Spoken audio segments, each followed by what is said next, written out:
क्या होती है एक डॉक्ट्रिन या पॉलिसी या स्ट्रेटजी या टैक्टिक्स, और हम इसके बारे में आज क्यों बात कर रहे हैं।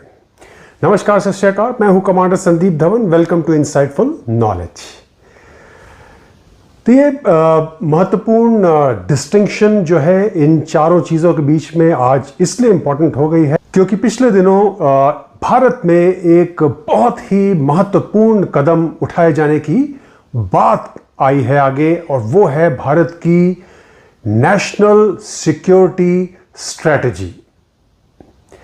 तो इससे पहले कि हम नेशनल सिक्योरिटी स्ट्रेटजी की तरफ बढ़ें, पहले आपको जानना पड़ेगा कि ये जो चार चीजें मैंने आपको बताई, doctrine, policy, strategy and tactics, इनके बीच में क्या डिफरेंस है, क्योंकि बहुत से लोग बहुत ज्यादा कंफ्यूज रहते हैं।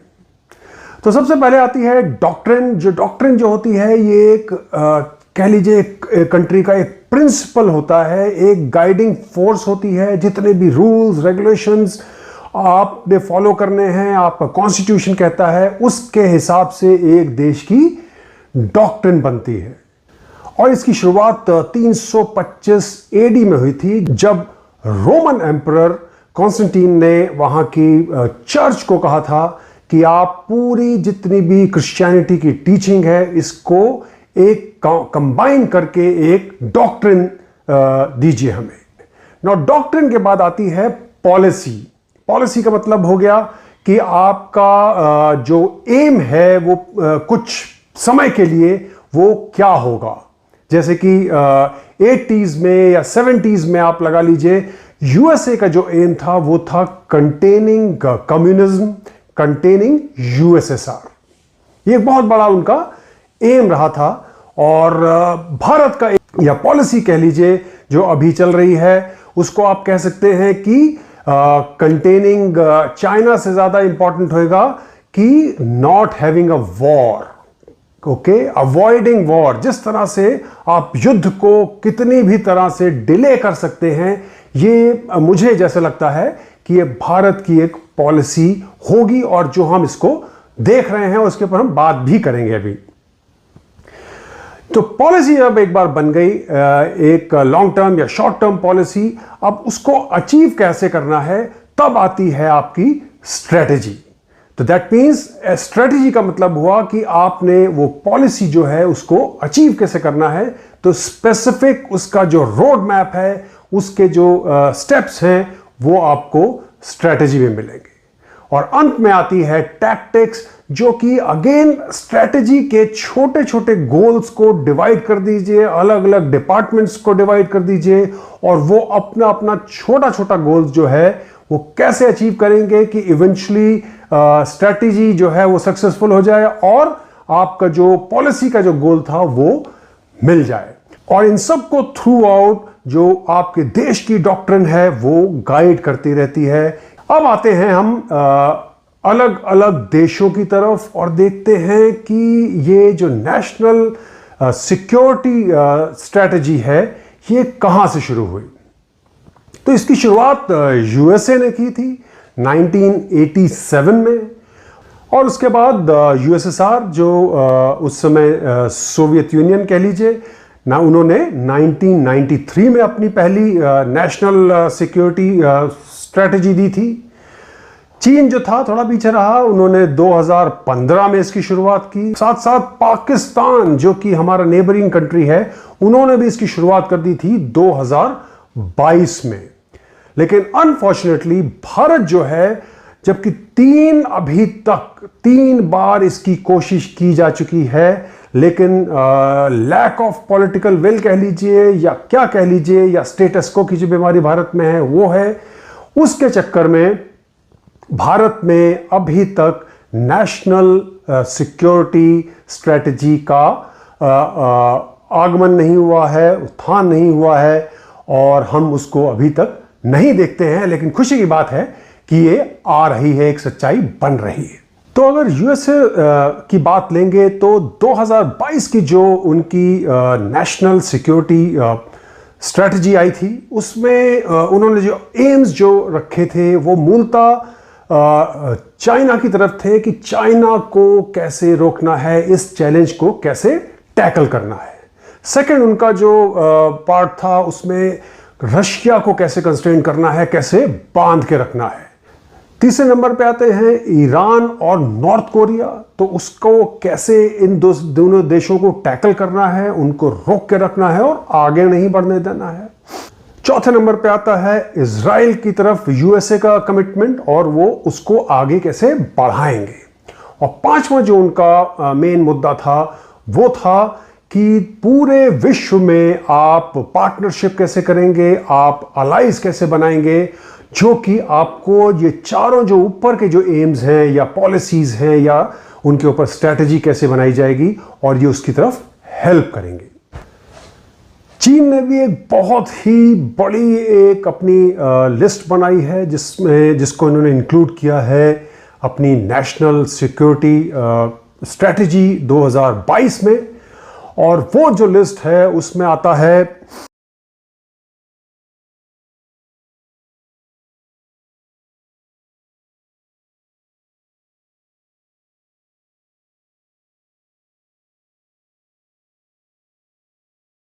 तो लगभग उन्होंने ऑलमोस्ट हर एरिया को कवर कर दिया है और एक बहुत बड़ी लिस्ट बनाई है, एक बहुत बड़ा एम बनाया है कि जिससे कि वो पूरे वर्ल्ड को डोमिनेट कर सके। लेकिन इसमें उन्होंने बहुत ही समझदारी के साथ अपने चैलेंजेस भी रखे हैं। तो चैलेंजेस क्या हैं? चैलेंजेस हैं लाइंग फ्लैट, जो कि वहां का जो यूथ है उन्होंने काफी ज्यादा मिलियंस ऑफ यूथ जो हैं उन्होंने जॉब नहीं ली है, गिवन अप कर दिया है अपना जॉब, अप्लाई तक नहीं किया है जो उनकी एम्प्लॉयमेंट एक्सचेंजेस हैं और दूसरी एजेंसीज हैं वहां पे। वो फुल टाइम चिल्ड्रन बन गए हैं और उनके जो पेरेंट्स हैं वो उनको पे देते हैं कि वो उनके साथ रहें और घर का काम करें। फिर आता है फॉलिंग बर्थ रेट, और बहुत ही जल्दी जो चीन की जो पॉपुलेशन है वो सुपर एज में आ जाएगी, ओल्ड एज में आ जाएगी और यूथ जो है वहां पे कम हो जाएंगे।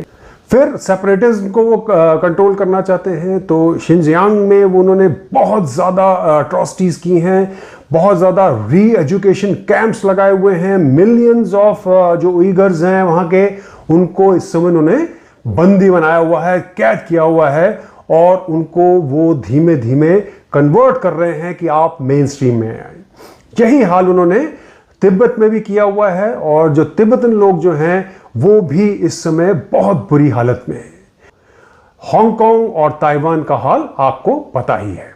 फिर वो चैलेंज करना चाहते हैं यूएस की मिलिट्री सुप्रीमेसी को और उसके लिए वो बहुत तेजी से आगे बढ़ रहे हैं। बहुत बड़ा उन्होंने इसके लिए अपना डिफेंस इंडस्ट्री का बेस बना लिया है, जो कि इस समय यूएसए को भी हिला के रखे हुए हैं।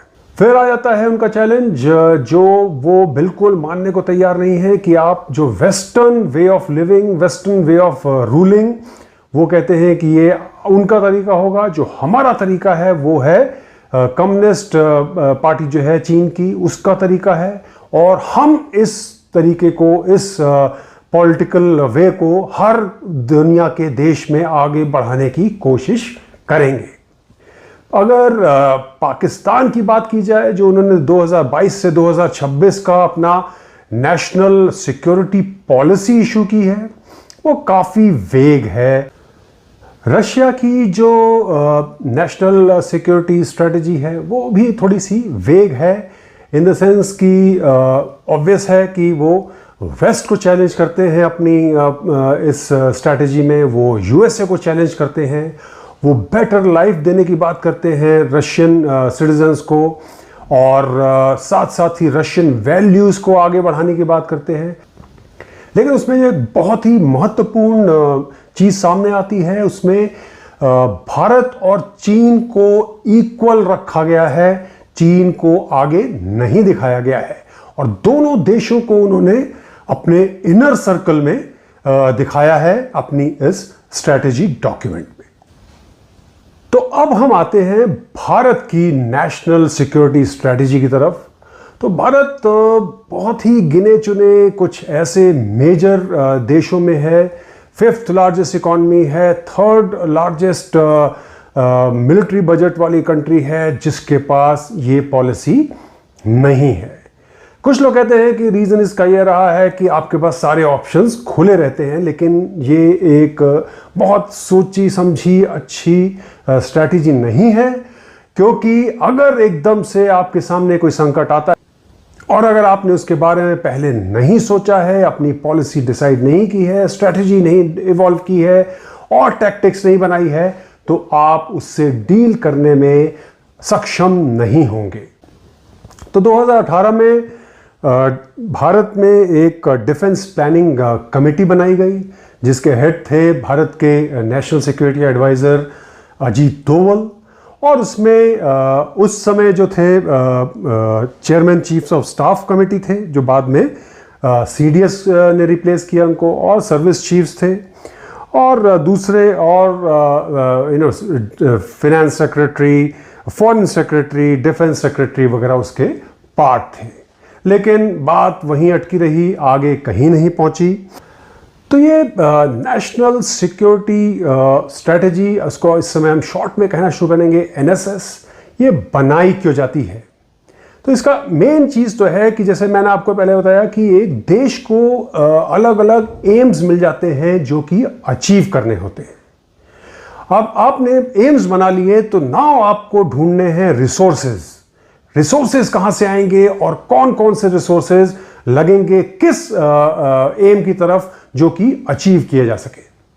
फिर कौन से डिपार्टमेंट्स होंगे जो कि ये स्ट्रेटेजी को अचीव करने के लिए, वो एम को अचीव करने के लिए, वो पॉलिसी को अचीव करने के लिए वो इसमें हाथ बटाएंगे। और लास्ट बट नॉट लीस्ट, इसमें आपको प्रायोरिटाइज भी करना पड़ेगा कि कौन सा एम आपके लिए सबसे ज्यादा महत्वपूर्ण है और कौन सा एम जो है जो बाद में आराम से भी डील किए जा सकते हैं।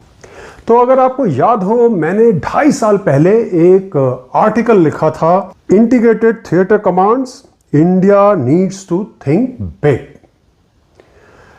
तो ये जो मैंने आर्टिकल लिखा था, उसमें बहुत क्लियर कट मैंने बताया था कि अगर आप ये इंटीग्रेटेड थिएटर कमांड्स बना रहे हैं, तो उसके पीछे कैसे आपको क्या वर्क करना है, क्या एम्स होने चाहिए एंड क्या एम्स ये थिएटर कमांड्स जो हैं आपके वो अचीव करेंगे। ये एक तरह का मिनी नेशनल सिक्योरिटी स्ट्रेटजी ही का डॉक्यूमेंट था, लेकिन उसमें मैंने ऐसे फैंसी नाम पॉलिसी डॉक्यूमेंट या नेशनल सिक्योरिटी स्ट्रेटजी डॉक्यूमेंट का उल्लेख नहीं किया था।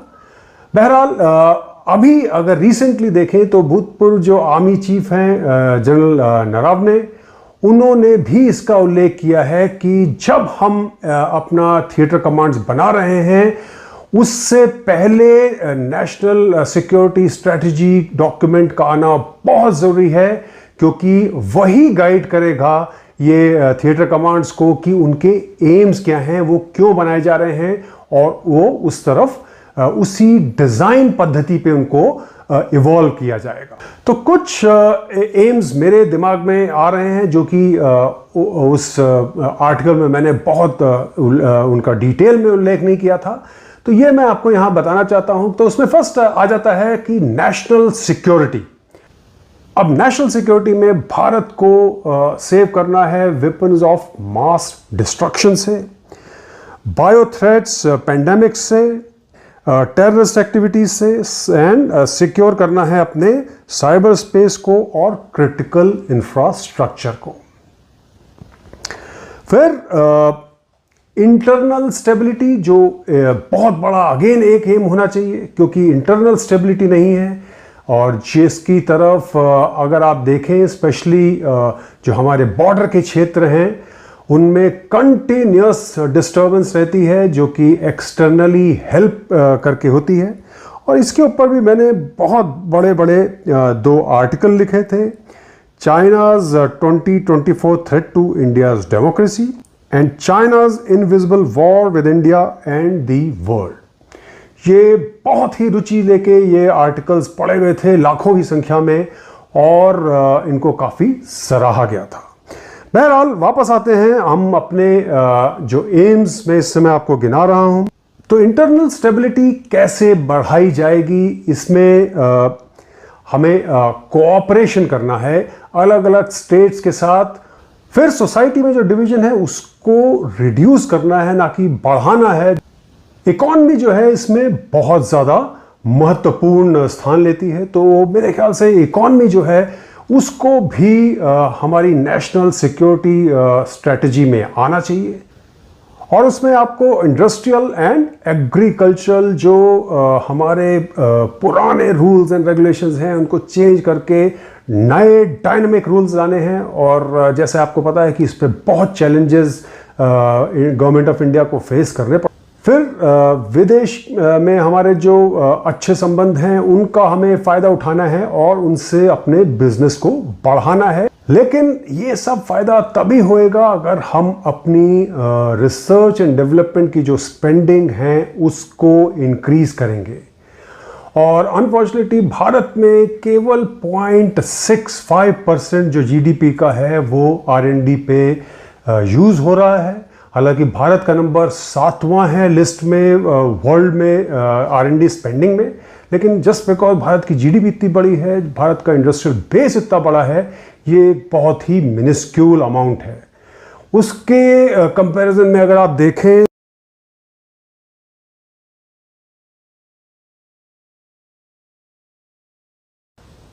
फिर जो भारत का जो इन्फ्लुएंस है वो विद इन साउथ एशिया में, एशिया में, साउथ ईस्ट एशिया में और दूसरे जो कॉन्टिनेंट्स हैं उनके ऊपर बढ़ना बहुत ही इम्पॉर्टेंट है, क्योंकि उन्हीं से आपकी वहाँ पे पार्टनरशिप्स बनेंगी, उसी से आपका बिजनेस बढ़ेगा और उसी को लेकर आगे बढ़ पाएंगे।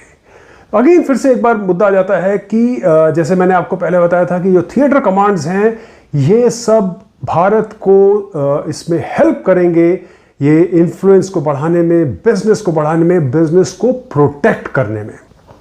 फिर जो बॉर्डर है भारत के पाकिस्तान के साथ, या जो चाइना ऑक्यूपाइड तिब्बत है वो, या नेपाल के लीजिए या बांग्लादेश के लीजिए, ये कुछ डिस्प्यूटेड है।